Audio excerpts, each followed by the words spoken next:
mas nós não sabemos onde ele está. Tá legal, vamos parar de conversa e consertar a placa-mãe. E então o hacker nunca mais será uma ameaça para o cyberespaço. Parem! Alguma coisa está errada. O chip está nos removendo. Surpresa, Cybermundo! Eu sou seu novo líder! O hacker venceu!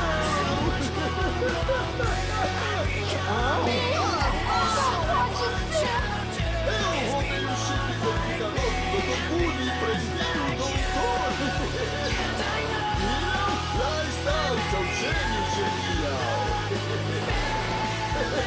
Fui eu que reprogramei o chip para poder substituir a placa-mãe! E fui eu que enganei os tão espertos terráqueos para que comprassem o chip e o instalassem na placa-mãe pra mim!